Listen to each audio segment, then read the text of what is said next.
Hello students, welcome to our channel NK tuition classes. आज का हमारा टॉपिक है प्रोपोर्शन, समानुपात। इससे पहले की वीडियोस में हम लोगों ने रेशियो, अनुपात के बारे में पढ़ा था। अगर आप लोगों ने वो वीडियो नहीं देखी है तो उन वीडियोस को वॉच कर लें ताकि आप अनुपात और समानुपात, रेशियो एंड प्रोपोर्शन में डिफरेंस समझ सकें और उनके क्वेश्चंस को आप अच्छे से बना सकें।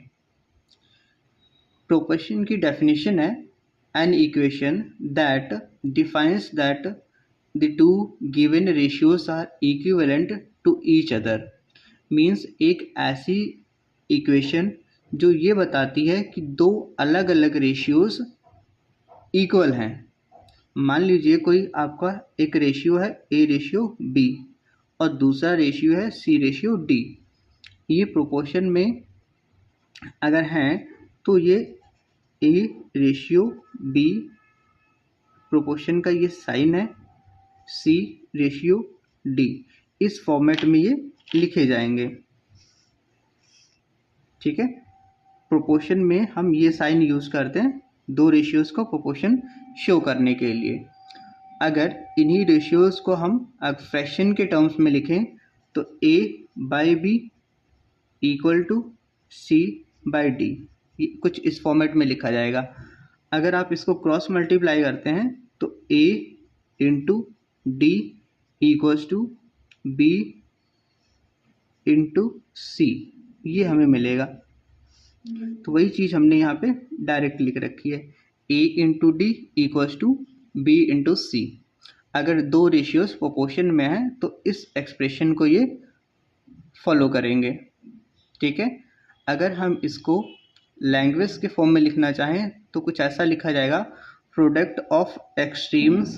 एक्सट्रीम्स का मतलब अब यहाँ देखिए, ये इस वाले में, इस रेशियो में सबसे टॉप पे लिखा हुआ है और ये सबसे जो है वो बॉटम पे लिखा हुआ है। तो ये बाहर के नंबर्स हो गए, इनको मल्टीप्लाई करेंगे, ये अंदर के नंबर्स। तो product of extremes into product of middles. Hindi में अगर बात करें तो बाहर के पदों का गुणनफल, मल्टीप्लिकेशन ऑफ एक्सट्रीम्स, बाहर के पदों का गुणनफल इक्वल्स टू मध्य, मिडल टर्म्स का मल्टीप्लिकेशन, मध्य पदों का गुणनफल। अगर दो रेशियोज प्रोपोर्शन में हैं तो इस इक्वेशन को फॉलो करना चाहिए। अगर इस इक्वेशन को फॉलो नहीं कर रहे हैं तो वो रेशियोज प्रोपोर्शन में नहीं होंगे। ने थ्योरी देख ली, अब देखिए क्वेश्चंस को कैसे बनाना है वो सीखते हैं। निम्नलिखित में प्रश्नवाचक चिन्ह की जगह पर कौन सी संख्या होगी? जो हमारे ये क्वेश्चन मार्क्स लगे हुए हैं इसमें हमें बताना है कि कौन सा नंबर लिखा जाएगा। दो रेशियोज दे रखे हैं, 3:5 प्रोपोर्शन 21 रेशियो क्वेश्चन मार्क। इस क्वेश्चन मार्क की हमें वैल्यू फाइंड करनी है। तो आप जो गिवन नंबर हैं इसको आप लिखिए पहले फ्रैक्शन में, 3/5 प्रोपोर्शन की जगह पे इक्वल टू का साइन 21 अपॉन, इस क्वेश्चन मार्क की जगह पे हमने x लिख लिया। ठीक है, क्रॉस मल्टीप्लाई करेंगे 3 into X equals to, cross multiplication में ये इधर 21 इंटू 5। यहाँ मल्टीप्लाई नहीं करना है स्टूडेंट्स, देखिए ये 21 जो 3 से कट हो जाएगा, डिवाइड हो जाएगा, तो हम मल्टीप्लाई नहीं करेंगे। x equals to 21 into 5 upon में 3 इधर मल्टीप्लिकेशन में था, इधर डिवाइड में आ जाएगा, तो 3 1 जा 3, 3 7 जा 21, x equals to 7 into 5 that is 35। ये हो गया हमारा आंसर। इस क्वेश्चन मार्क की जगह पे अगर आप 35 पुट कर देंगे तो आपका ये रेशियो और ये रेशियो दोनों इक्वल आएंगे। एक बार चेक करके देख लीजिए। ठीक है, 21 अपॉन में 35 अगर लिखते हैं तो ये 3 जा जाएगा 7 से, ये 5 जा 3 और 5। ठीक है, तो ये रेशियो और ये रेशियो दोनों सेम है। तो यही प्रोपोर्शन का कॉन्सेप्ट है कि इस रेशियो की जो वैल्यू आएगी सिंप्लीफाई करने के बाद, वही इस वाले रेशियो की वैल्यू भी आएगी, तभी आप कहेंगे कि ये दोनों रेशियोज प्रोपोर्शन में, अदरवाइज प्रोपोर्शन में नहीं है। एक क्वेश्चन और देखते हैं। 1.2 ratio 3.5 proportion question mark ratio 14। Again fraction में लिखेंगे गिवन नंबर्स को। 1.2 अपॉन में 3.5 इक्वल टू का साइन लगाया, यहाँ क्वेश्चन मार्क था तो उसकी जगह पे x और ये 14 क्रॉस मल्टीप्लाई करेंगे। इसका इधर 1.2 इंटू 14 अपॉन में 3.5 इक्वल्स टू x। ठीक है, देखिए यहाँ से पॉइंट हटाया हमने, मल्टीप्लिकेशन में इधर 10 बढ़ा दिया, यहाँ से पॉइंट हटाया, यहाँ पे 10 बढ़ा दिया। बेसिकली आप फ्रैक्शन में लिखते तो वो डिनोमिनेटर में आता 10, उसको हमने न्यूमरेटर में लिख दिया। यहाँ का जो है आपका डिनोमिनेटर में आएगा तो ये लिख दिया यहाँ पे। ये 10 से 10 कैंसिल, 7 2 जा 14, 7 5 जा 35। यहाँ पे आपके पास बचा था 12 और ये 2, तो 12 2 जा 24 अपॉन में 5 इक्वल्स टू x। इसको आप डिवाइड करेंगे तो 5 4 जा 20 पॉइंट लगाएंगे और ये आएगा 40, तो 8 जा x की वैल्यू आ गई आपके पास 4.8। डिवाइड करके देख लीजिएगा, 24 को 5 से डिवाइड करेंगे तो 4, 20 माइनस करेंगे ये आएगा 4। डिवीजन पॉसिबल नहीं है तो आप यहाँ लगाएंगे पॉइंट और यहाँ 0 बढ़ा लेंगे, तो ये हो जाएगा आपका 5 8 जा, तो 4.8 आ गया इसका answer. Next 5.4 question mark x लिखा, इक्वल टू का साइन प्रोपोर्शन के लिए 9/2.6। इसका इधर मल्टीप्लाई 4.5 इंटू 2.6, 9 इंटू x। ये 9 इधर मल्टीप्लिकेशन में है, इधर आएगा डिवाइड में हो जाएगा, अपॉन में 9 इक्वल्स टू x। यहाँ से पॉइंट हटाया, 10 बढ़ा दिया, 9 1 जा 9, 9 5 जा 45, 5 1 जा 5, 5 2 जा 10। इसको डिवाइड करेंगे आप, 2 1 जा 2, 3 2 जा 6, तो 1.3 x की वैल्यू। नेक्स्ट क्वेश्चन मार्क्स, यहाँ पे x लिखा, अपॉन में 9 इक्वल टू का साइन 1 अपॉन में 4.5, x equals to 9 into 1 upon में 4.5। यहाँ से पॉइंट हटाया, यहाँ पे 10 बढ़ा दिया, 9 1 जा 9, 9 5 जा 45 एंड 5 1 जा 5, 5 2 जा 10। तो न्यूमरेटर में कुछ नहीं बचा है और न्यूमरेटर में 2 बचा, तो यहाँ 2 लिख लिया, डिनोमिनेटर में कुछ नहीं बचा, तो x की वैल्यू हो गई हमारी 2।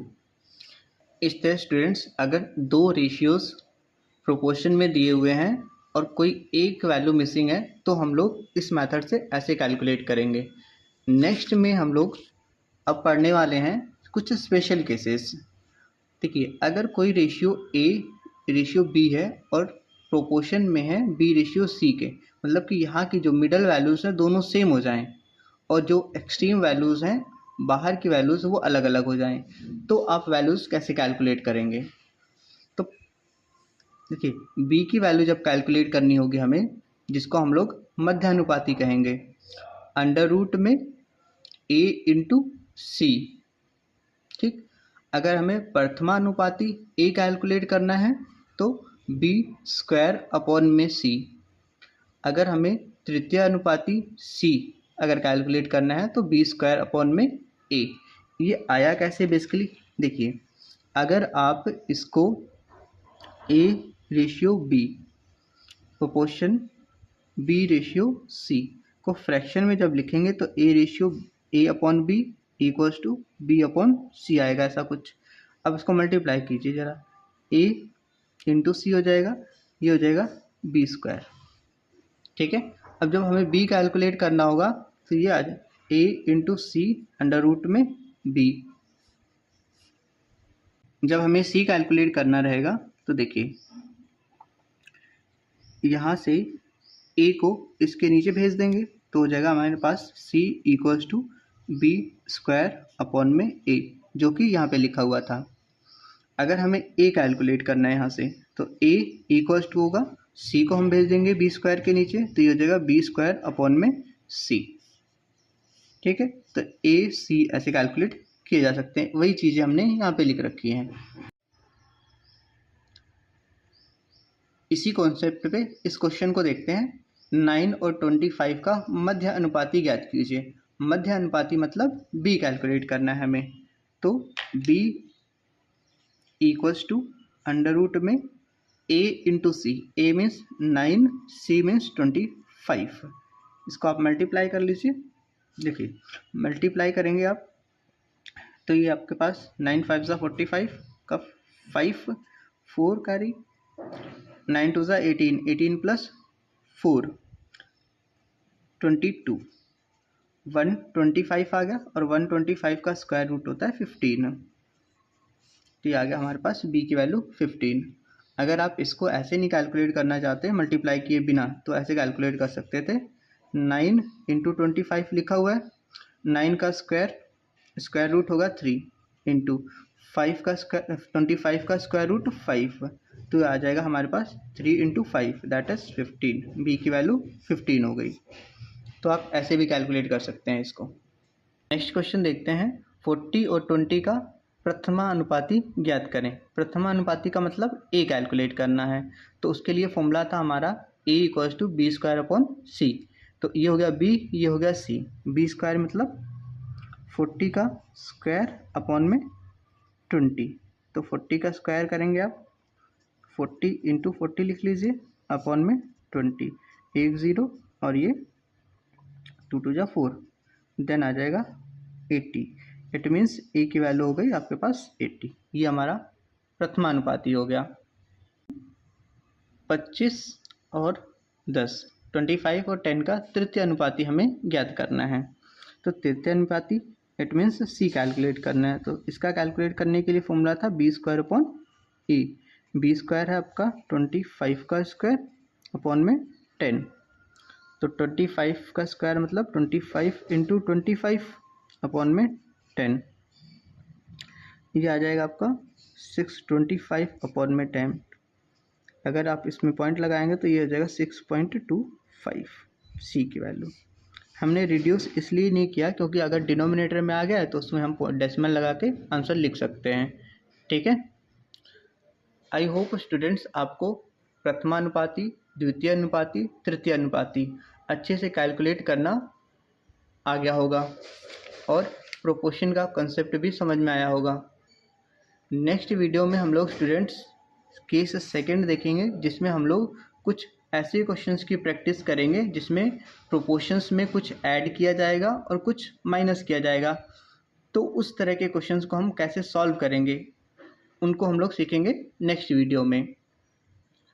अगर स्टूडेंट्स वीडियो अच्छी लगी हो, टॉपिक समझ में आया हो तो वीडियो को लाइक एंड शेयर ज़रूर कीजिएगा और हमारे चैनल को सब्सक्राइब कर लीजिएगा ताकि हर एक वीडियो का नोटिफिकेशन आपको टाइम टू टाइम मिलता रहे। Thank you for watching the video.